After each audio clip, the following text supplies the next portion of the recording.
श्री गणेशाय नमः। वक्रतुंड महाकाय सूर्यकोटि समप्रभ निर्विघ्नं कुरु मे देव सर्वकार्येषु सर्वदा। दयांच्यार्थी एकसी चकरपाही नसे भूमी आकाश आधार काही।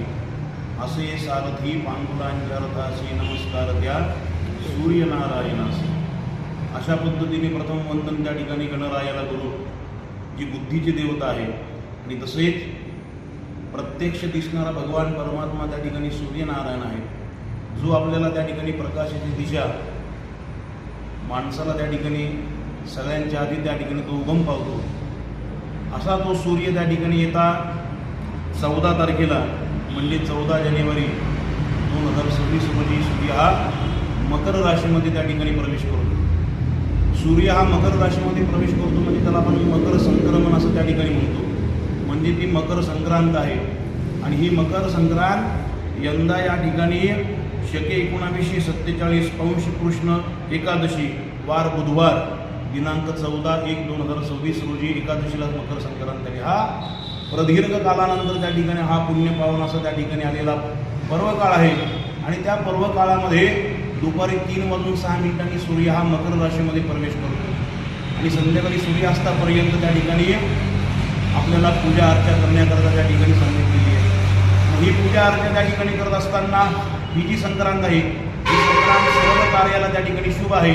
आणि ही शुभ असलेली संक्रांत, तिचं वाहन त्या ठिकाणी घोडा आणि उपवाहन त्या ठिकाणी वाहक आणि उपवाहन त्या ठिकाणी घोडा आहे। पिवळं वस्त्र त्या ठिकाणी त्या संक्रांतीने पर्वत परिधान केलेलं आहे।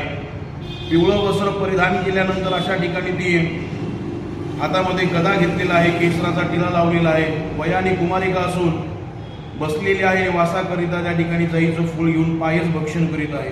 सर्प योनीमध्ये त्या ठिकाणी तिचा जन्म, भूषणार्थ मोती त्या ठिकाणी धारण केलेला आहे। वार व नक्षत्र नाव मंदाकिनी असून समुदायामध्ये त्या ठिकाणी ती 30 आहे।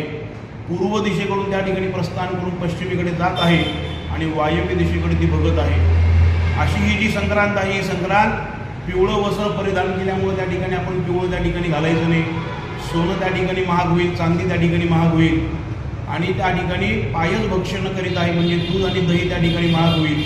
अशा पद्धतीने त्या ठिकाणी कुमार योनी त्या ठिकाणी तिला प्राप्त झाल्यामुळं कुमार अवस्थेमध्ये ती संक्रांत असल्यामुळे लहान मुलांना त्या ठिकाणी त्रास होईल, त्या ठिकाणी त्यांना सांभाळायचं आहे।